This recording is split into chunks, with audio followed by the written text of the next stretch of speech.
first of all, maybe without further ado, I will like to ask you about your vision about Jakarta. What is it that you wish for Jakarta, maybe during your leadership for the next several years?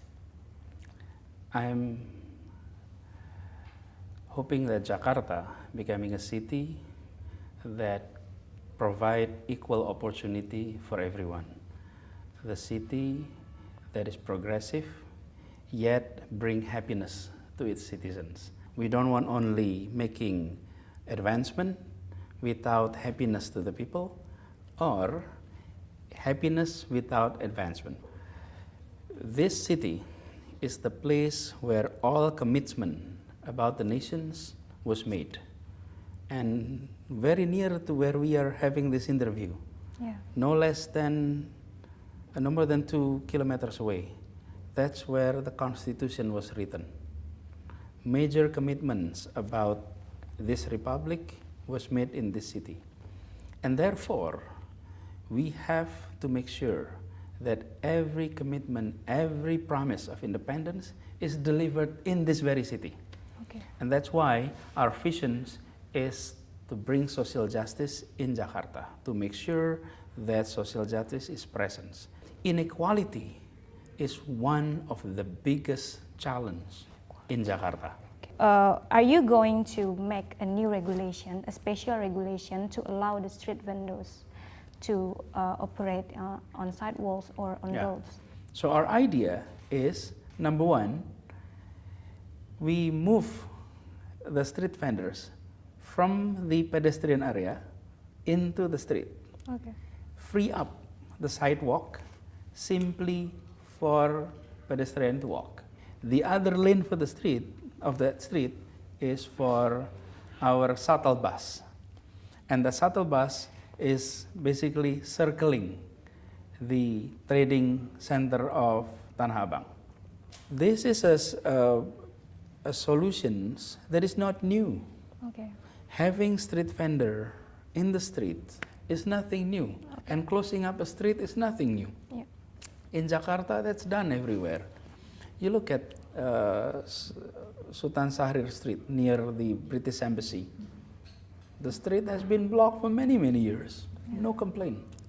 And every Sunday, Sudirman Tamrin is closed. Okay. Which is also done, it's been years. Same thing what we're doing here. So it's called traffic re-engineering. We created is a new equilibrium, a new balance between all actors, the street vendor, the regular trader, the commuter, the pedestrians who are coming to buy, to do a business.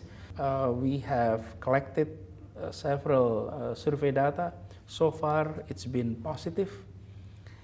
And if there is issues with minivans driver, we are now in communication with them, seeing what is the real story behind it, how can we help. In Jakarta, we often think the city belongs only to a few. And if you look at street vendors, and this is in fact my story a few days ago, that if you look at street vendors selling things in the sidewalks, you take a picture, and then you post it on social media, and then you say, this is breaking a law. And look, Mr. Governor, this guy is now breaking a law. And then yes, it's true.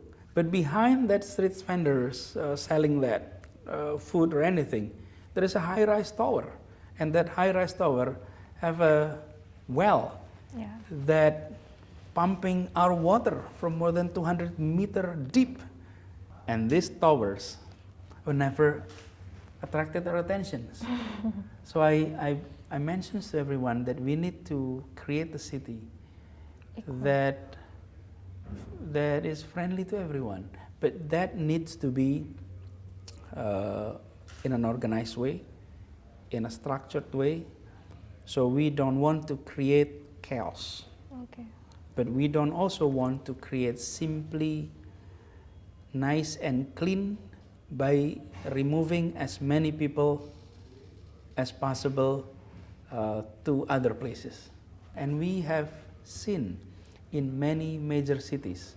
Street vendor, certified, regulated, monitored, able to have business activities, and also the pedestrians is not being bothered, cleanliness is maintained.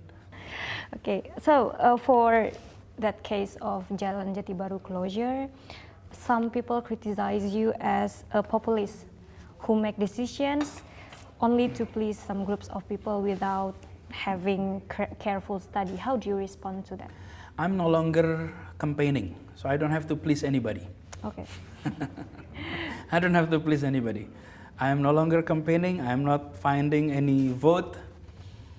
So I am holding my commitment, bringing social justice back to Jakarta. Okay. Create equal opportunity to everyone. Elections of Jakarta will not be held until 2022. Okay. So before that, we're talking about policy implementations and making sure that I'm upholding constitutions, rules, regulations. Let's say like you are planning some policies for the city currently, and are you planning a grand design of flood mitigation for the city? Like, do you have one in mind for flood mitigation because it's has been severe? The issue is not so much about the grand design. The grand design has been here for many years, and various different design is here. The issue is implementations. Okay. Implementations. Jakarta at least have 3 sources of flood. Water from upstream, Bogor area. If the rain is heavy out there, then we may be experiencing inflow of water coming in from the south. Number 2 is water management in Jakarta itself. When we have rain, then we often view or experience some kind of flood. And then the third is tide, from high tide, rock in the north side of Jakarta. I'm tackling now the issue in Jakarta, the water issue. We have created a team that are going to supervise all buildings, office and residential, to make sure that they have sumur resapan. Yeah. How do you say sumur resapan? Infiltration wells. Infiltration well. The rule says that every building is required to have infiltration well. We need to make sure that the water is sent back to the earth, basically. Okay. And we're seeing that even the other day I visited one of the major hotels in Jakarta. They don't even have one of infiltration well. Okay. Not even a single one. So violations of basic principles in water management is here in Jakarta. So next questions, maybe it's about reclamation. Questions of many people. Like, people see you as courageous for sticking to your ground about reclamation, and none of your predecessors have been so bold to oppose the decades-long project that involves large investment. Are you planning to stop it altogether? And what will you say to the investors? And what are you going to do with the reclaimed islands? We have campaign promises, and we uphold that campaign promises, and we plan to deliver our campaign promises. And one of our campaign promise is about reclamations. Yeah. And in the reclamations, our statement is clear. We never said refuse reclamations. We said stop reclamations. Okay. What does it mean? It means we're not going to continue, and those that has been built is going to be used for public benefit as much as we can. And by doing proper, correct policies according to the rules and regulations, including our law. So the approach that we adopted is we're going to make sure that the way we discontinue these programs is not simply saying no, but following every single rules and regulations. What will you say to the investors? What will you say to the investors? Because they have invested so much of their... Let's do business in a new way. What does it mean? It means you look at rules and regulations, you follow rules and regulations, and then you have business. Let's not do it the other way around. You created business, and then you created rules and regulations to support your business. It's the other way around. This republic have rules and regulations. Don't come to government and said, I have spent this much, therefore let's change the law. And therefore let's make sure the law fit with our activities. Okay. You don't do that in modern city, in a modern state. Okay. Unfortunately, national government have already outlined policies on this. In 1995, through presidential decree, giving authority to the governor of Jakarta to create a body that manage reclamations. And this body is non-existent now. It is this body that issue permit. It is this body that supervise any reclamation activities. Badan Pengelola Reklamasi. And the badan and this body is non-existent. So we're going to make sure rules and regulations implemented, and we're going to ask anybody who's doing business in Jakarta, you are more than welcome. Please do business, but we need to make sure there is certainty.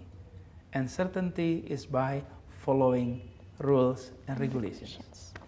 Okay. Okay, let's talk about your work at City Hall. You have been more than 3 months here now. How has the job as the governor changed yourself and your perspective? And is it very different than I feel younger now. Yeah. How is it? Yeah, it's so dynamic. I'm enjoying it, every minute of it, and I'm grateful with this opportunity to serve. Compared to my previous job as Minister of Education, it was one sector across the country. Okay. Now, one region, all sectors, from health, educations, all the way to infrastructure, all the way to the issue of residents' affair. The challenge is big, but that's what makes it exciting. Okay. And this is a capital city, not only a city. And even during campaign, when we campaign, I met so many people. I enjoy working, myself, I prefer to work with people rather than paper. Okay. And this job truly giving the opportunity to work with people. You meet people, you talk to people, and when you made a policy, immediately you see the change. Okay, maybe the last 2 questions, Pak.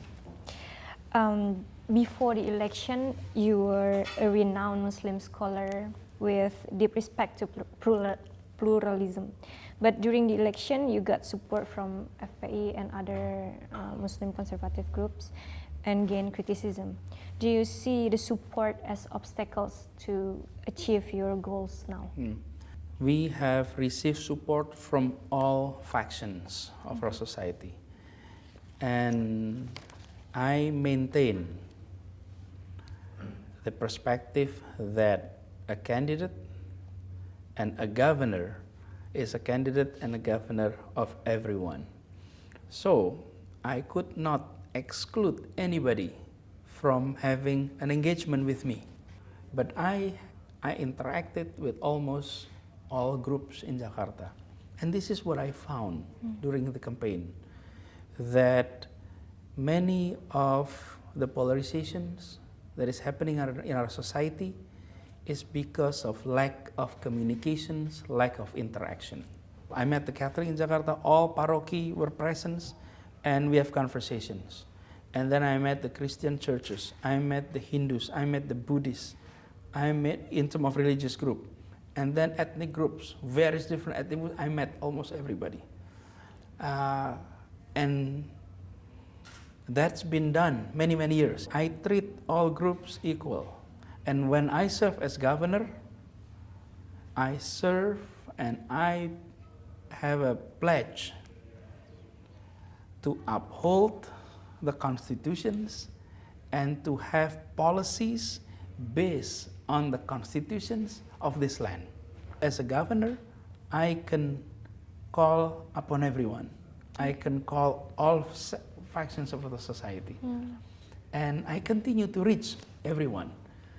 Yeah, this is a last question, but for me this is the most interesting question. Most interesting one.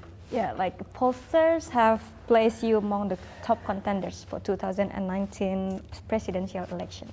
So, if Gerindra or other political parties ask you to run, how will you respond? Yeah, number one, I'm now serving as governor of Jakarta, and number two, in the elections, presidential election, we have seen two candidates emerge.